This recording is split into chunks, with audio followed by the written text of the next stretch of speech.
All right, what's going on? You'll have to excuse me. I'm still a little bit hoarse, getting over strep throat. It's been a month since I've actually done one of these lives, one of my solo casts here, and I've had a cycling accident, I've had strep throat, and a few other fun things happen. So, but here we are. We're alive and well. My radio voice could use a little bit of work, but that's all good here. I wanted to chat about something tonight, and that was a self care. And this one's kind of a funny one to talk about. I say funny one because of the different ideas that we have around self care, particularly on the male side of the things, the different ways that we talk about self care. But, anyways, really, the thing is that life never like goes according to plan. Put it mildly, like especially the last couple of years. And when life throws challenges our way, when things kind of get thrown out of whack, it really taxes our emotional, our mental, our physical health. And usually, self care is like literally the first thing that we throw out the window. And maybe part of the reason why we throw it out the window is really actually our sense of self, how we see ourselves, and really whether or not we see it as even something important to put time and effort into. So, but really, what I want you to take away from this actually is something really, really practical. So, I'm not just going to give you information, but actually a step by step process you can use to actually develop your own personal self care inventory and list that suits you, the individual, whether you're male or female or otherwise. And really, just kind of knowing how you can include self care even when life gets busy and feels tough. So, before we dive into that, though, of course, as always, I like to drop a couple things here for you. If you're tuning in, if you're part of the community, that's absolutely awesome. I'd love to show you how I can support you, even free of charge. If you're not ready, you're not able, not in a place where you can invest in one-on-one coaching, working with myself, there's still definitely ways that you can get some help. If you want to have a quick 15-minute power chat, ask a question, get your my undivided attention, you can go to freedomnutrition.rocks, that's .rocks slash let's chat, and book a free 15-minute power chat. We're just going to talk, ask whatever questions you have. I'll see if I can help you and support you in your journey moving forward. I also have a book called Crush Your Cravings. It's an ebook, so it's delivered instantly to your inbox by magic electronic elves. You can go to freedomnutrition.rocks slash book if you want to get a copy of that. And my favorite one is my 3 free 7-day challenges. Got to say that slowly because otherwise I'm going to trip over my own tongue trying to say that. 3 free 7-day challenges. You can go to freedomnutrition.rocks. So that's .rocks slash 7-day challenge, no spaces. 3 of them. There's End Emotional Eating, there's Fat Loss Fundamentals, and there's Build Your Roadmap. How do you take this information and turn it into something that works for you, the individual? So I've got all these great resources I want to put forward for people free of charge. You can take these resources, do whatever you want with them, and then you know what? If they help you and you're in a place where you can invest in coaching, of course, we can have a chat about that too. So, but really, let's dive into the topic here. So, do you practice self care? Let's look at the first question. How do you like? Even how do you even feel about self care? What thoughts come to mind when you hear somebody use that language? Pause for a little beverage break there, kind of wet the whistle because yeah, like I said, I'm a bit hoarse tonight. And so, I think for me, like self care was something I was the proverbial set myself on fire to keep other people warm, give the shirt off my back. Like I just had a really terrible sense of, I think, my own self value. And then on top of that, I used to just think that self care was simply things like, wine and candles and bubble baths and chocolate, and really applying a very feminine flavor to it. And look, there's nothing wrong with those things in moderation, but really it was a very narrow perspective. And on top of that, I thought it was a waste of time to practice self care because in my mind, I was thinking, well, I have more important things to do. Wow, isn't that something to think about though? Like I got more important things to do than actually take care of my health with the one body, the one life, the one opportunity I have. I have more important things to do than take care of myself. How about that? So, kind of something to maybe get curious and reflect about is what things take priority over your own self-care? What things do you say are more important than you taking care of yourself? You know, that can be a real I don't know, that can be a real challenging question to kind of face up to. So, here's the thing, when we feel physically and emotionally well, it is easier to navigate stressors in like a healthy and a productive way. And that's what actually makes self-care. And really we can think about self-care as actually practices that promote mind and body wellness. So, it goes beyond the wine, the chocolate bubble, but that candles, that sort of stuff. Like I said, if you want to use those, hey, no problem. But really, we want to talk about what real, genuine self-care is that like moves your health forward. And the truth is that self-care is not going to look the same for everyone. Your go-to approach for managing stress, hey, it might not be the thing that your partner or your best friend uses. And so Even, my wife and my self-care look different, so partners in close, healthy relationships, they often have different needs, right? With regards to companionship, exercise, leisure time, all that kind of stuff. But I really want to talk about, in a practical sense, how we can make our own self-care checklist. So how you as an individual can take this and turn this into something you can use. And hey, look, if you happen to have a pen and paper handy, there's never a bad thing. It can always make things a little bit more helpful. But before we dive into it, I think, you know, the thing with self care as well is I think it's important. Like, we're going to talk about a three-pronged approach here, right? Because we want to talk about the mental, the emotional, as well as the physical well being. So, all three parts of it. But there's something really important to think about here, and I want to list a couple questions before we dive in that you can kind of reflect on while you're thinking about it. Because maybe, hey, you know what? Maybe you're going to come up with some ideas after listening to this and go, okay, cool. You know what? Here's some things that I can take. And so you want to ask these questions to decide if a good idea is the right idea for you personally. So first thing is, so before we dive into things I'm going to share with you tonight, do I see myself using this approach? So maybe, for example, you hear that, hey, I hear ice baths are great for your health. Sweet. Are you actually going to use that approach? You're going to fill your bathtub with ice cubes, just because you heard it was good for your health, right? So do I actually see myself using this approach? Maybe you've heard that gardening is helpful, but you actually want to get, in the dirt on your hands and knees and pulling up weeds. Maybe you do, maybe you don't. The point being, there's no need to try to force yourself to do something that you wouldn't enjoy simply because you heard that it was good for you, right? The second one to think about here is there a financial cost? You know, hey, is this something that fits into my budget?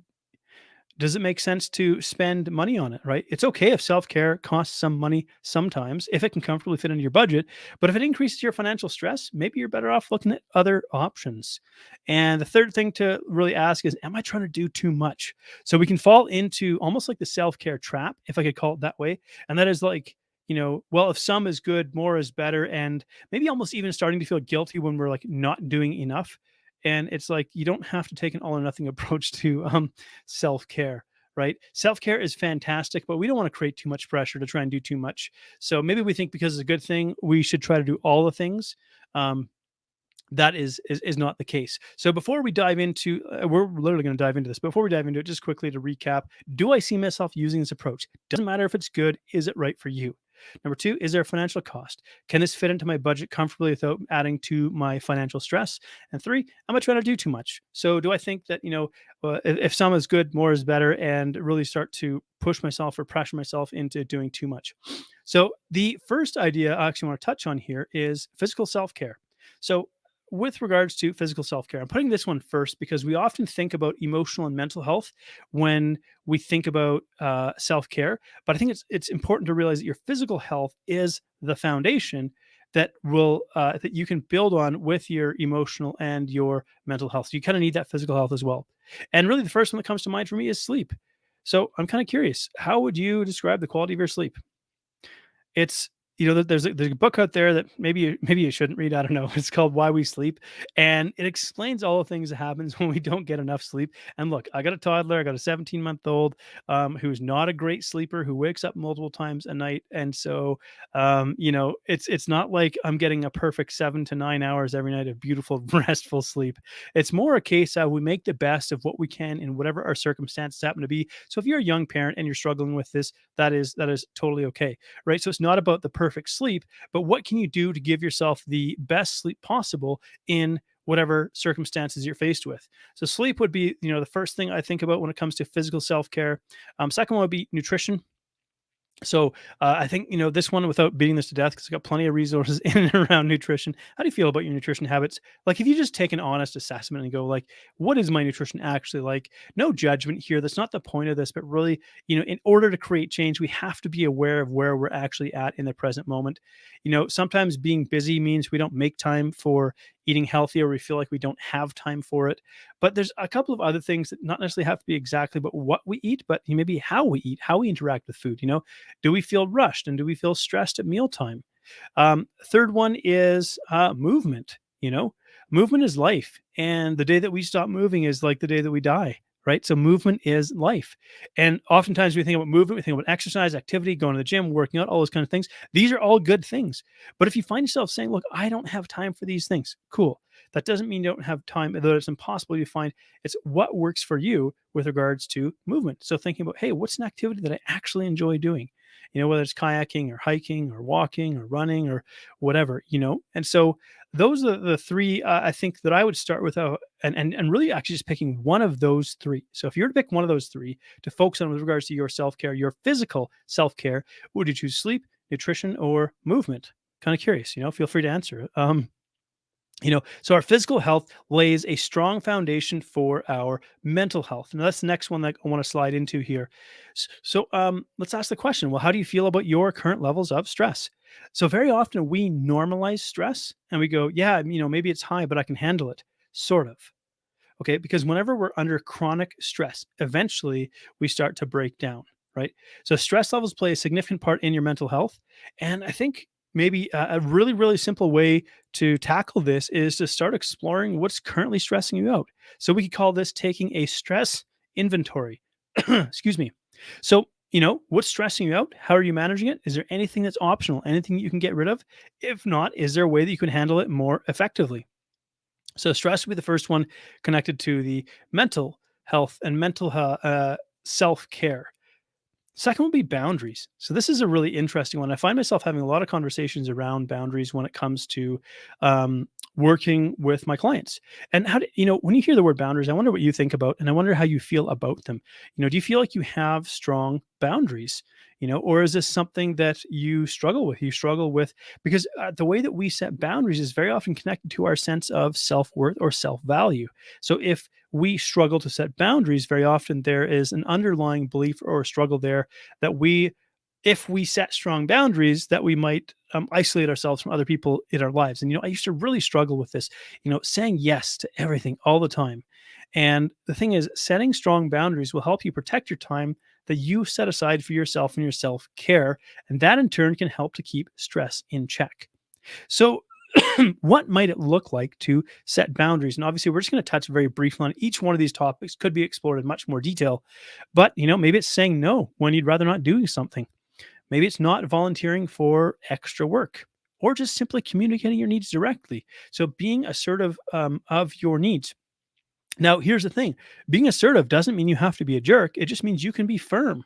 And hey, look, I'm sorry, I'm not able to do this. I don't have the capacity for it. So maybe don't even apologize. Say, hey, look, I appreciate you thinking of me, appreciate you asking, but I just don't have the capacity for it right now. And being firm with that. So that's the second one.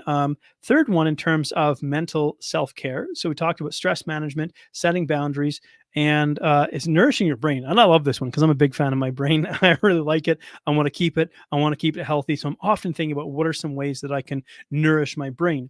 And I think we can keep this one fairly simple. Learning something new. Hey, is there a hobby or a skill or something that you wanted to learn? Well, whenever we learn something new, we actually nourish our brain, especially if it's something that we enjoy and it's fun to learn and it doesn't feel stressful to learn. The second one would be reading, fiction, nonfiction, just something that you enjoy doing. And like reading a physical book that's not a screen, I think there's tremendous value in that, giving our brain a break from screens, but just nourishing it through reading something. And the third one might be, okay, this one might involve screens, but playing brain games. You can get these kinds of brain games on most smart devices nowadays, smartphones and whatnot. So playing some games to kind of tune up your brain. So we talked originally about physical self-care. We talked about sleep, nutrition, and movement. And I said pick only one of those things in that category. Now, if we're thinking about in the mental self-care category, we talked about three things, and I'm just going to encourage you to pick one of those things. So if you were going to, from these three, for the mental self-care category, if you're going to choose one, what would that be? Taking a stress inventory, and ditching things that you can that are optional stressors, evaluating your boundaries and seeing maybe how they might need to change to protect your time, your energy, and your health, or nourishing your brain. So if you're going to choose one of those three, what would you choose? And for me, I'd probably choose reading a good book. I love a good book. And the third one, in our discussing self care here, this is emotional self care. Again, here's a topic that I struggled for many, many years to talk about, especially as a male. It's just something that we still don't talk about enough. And I don't know that we talk about it necessarily in a healthy way or just even really have an understanding of it. But, feelings and emotions, I often refer to them as like a check engine light. So they provide clues about maybe something that might be missing in our life.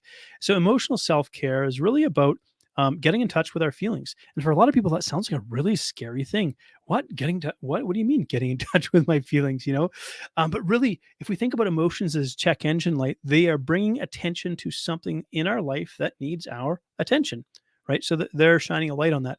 So learning to understand and then using this information to maybe better protect our mental health.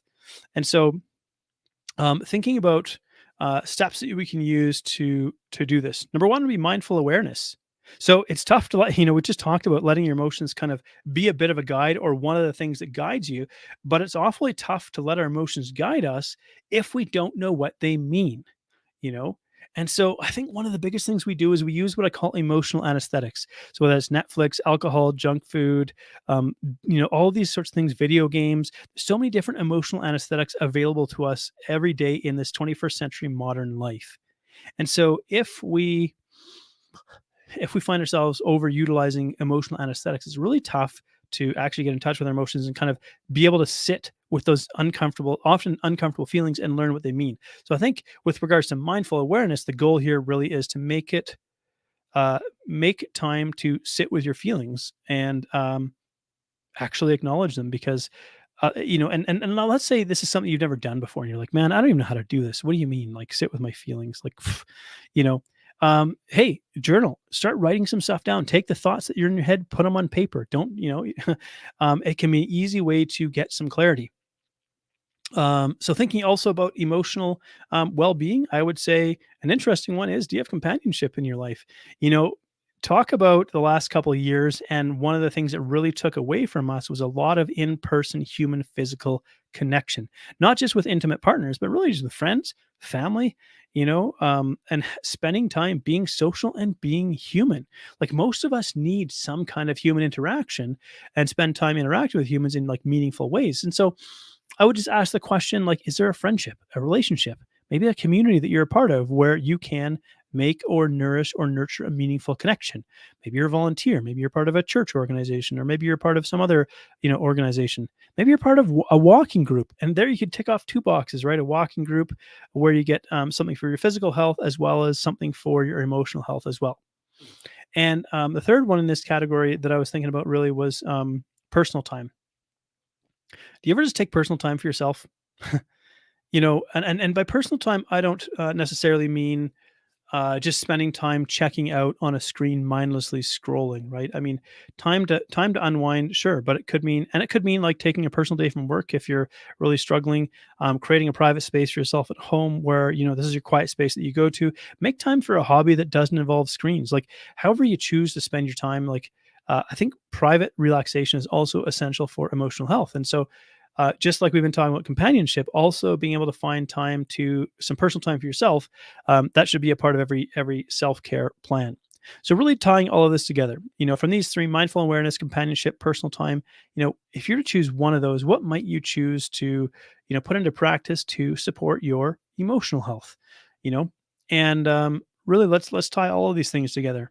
So really my goal here was to say, let's just give you a couple of ideas to explore that you could use to build your own personal self-care checklist in three categories, just picking one item for each of those categories, right? So the first thing we talked about really was our physical health, with regards to physical health, because you can't, if you try to pay attention to 10 things all at once, like it's just, excuse me, it's not going to happen, right? So pick one thing and say, okay, I want to improve my quality of sleep, or I want to improve whatever in my nutrition, or I want to improve my movement, right? Keeping that really simple. The second one was mental health. So, what can I do to nourish or nurture a practice like mental self care? Take a stress inventory. What is optional, if anything that you can reduce from your life? Evaluating your boundaries. Do you need to be a little bit more firm? Do you need to set new boundaries, or nourishing your brain? So, which one of those might you choose? And the third one was emotional health. So, looking at maybe our need for human companionship. Is there a way that you're meeting that need outside of just an intimate partnership or relationship? Taking personal time and really practicing mindful awareness. What are my emotions actually telling me? So learning to get comfortable with spending a bit of time with sometimes those uncomfortable emotions. And so hopefully from that, with the mental, the emotional, and the physical health, you're able to come up with like a mini three-part self-care checklist. And the list obviously is not exhaustive. Be creative. It's really just meant to start triggering some thoughts around what self-care might actually look like in a more practical, sense, a way that you can take this. So that's it for me tonight. Thank you so much for tuning in. I really hope that you're inspired, you're encouraged, as you can see how simple it actually can be to build out a personal self-care checklist. It doesn't have to involve these aren't bad things. It doesn't have to involve wine, bubble baths, with chocolate, candles, all that kind of stuff. There's genuine ways that we can do it to take care, like purposefully take care of our physical health, our mental health, our emotional health. So really look forward to seeing you next time. Hopefully my voice is going to be looking a little bit better or feeling a little bit better. And I'll have my good radio voice back. But thanks again for tuning in. It's been a real pleasure, and take care, everyone.